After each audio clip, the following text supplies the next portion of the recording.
So in my Murderbot Diaries video, I went on about how expensive the actual physical copies of these books are. And I'm just kind of going to get some books together that I've got to make up the point that these are really expensive. Absurdly expensive. So this is Fugitive Telemetry. This cost me £16 as a hardback. The book is 170 pages long. What you get for that £16 is this book, which has a nice cover, definitely. No doubt about that. Apart from the fact that the actual book itself has a dust jacket on it, and the dust jacket, if I just take that off, once you take it off, you have a completely bare grey book. You don't even get you don't really even get any art on the actual bareback at all for £16. Now that probably sounds reasonable to some people, but I just want to get some other books that I've got to kind of show why I just think this is absolutely bonkers. So here I have my 10th anniversary edition of The Final Empire, the first book in the Mistborn series. This book is a hardcover. It has no dust jacket whatsoever. Although it probably should have come with one, but regardless, it doesn't have one. And on the bareback, it has really nice art. It has the blurb on the back. It's got all the information you need. It's all shiny. It's got a nice gold shiny cover. The art on it is really cool. Spines are sick. Now, obviously, there is the caveat here that Brandon Sanderson makes a shit ton of money because his book's really popular, and he knew that when he sold this cover of the book, a lot of people were going to buy it. But this cost $18.99.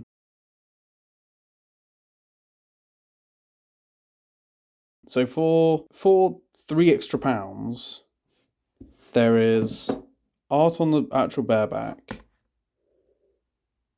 and the book is also much longer, should go without saying, about 700 pages, versus this, which is a fraction of the actual size. Now, I don't really know anything about publishing, but this is fucking bonkers to me. And the value proposition for this is just absolutely terrible, to the point where it feels like they're trying to force you to buy the ebooks because they're worth so it's just not worth buying the hardbacks, really, at all. And these dust jackets aren't even nice dust jackets because they slip all over the place. Like when I pick this up, I have to squeeze it, otherwise it just falls off. And they bump up and they like bulb around the back here, which means that whenever they're not really tight around the edges, so I'm always bending the dust jacket around the bottom whenever I put it on my shelf. But I'm going to get one last book to further exemplify this point that I'm making, which is just that this is just crazy to me. So here I have a copy of Dreams of the Dying,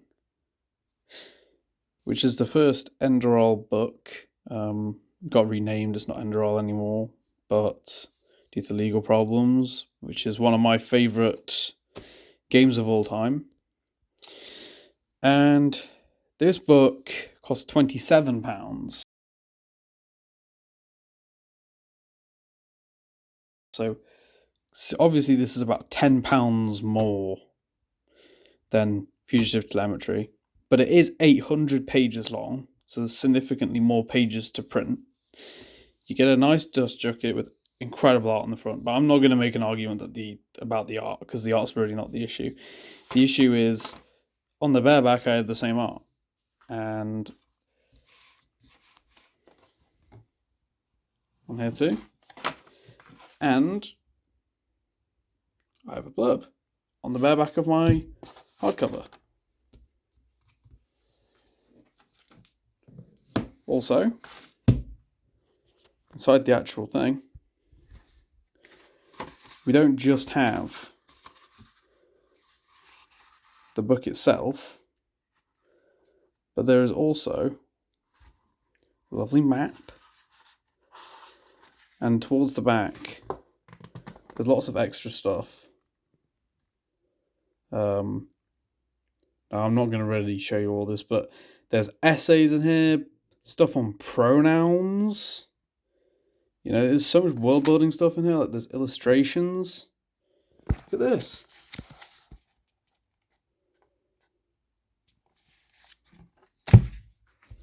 Now, okay, fair enough. This is by a guy who wanted to really get his books out there. And so he packed this book full of value to make you want to spend 27 quid. God knows how much or how little profit he actually made on these per book. But, you know, I think considering the page count and whatnot, these books are such a rip-off. And it is crazy to me that they've done so well. People must just be buying the ebooks, because this is insane. Like, it's so fucking expensive for so little book, and you don't even get any art on the bareback. It's just such bonkers to me.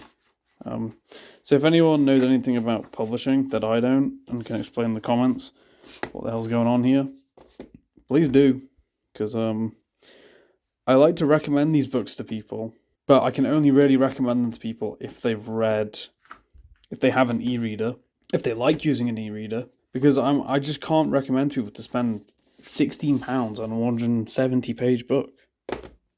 You know, this should be £8 max, in my opinion. But yeah, there, just to double down on the point that I made in that video.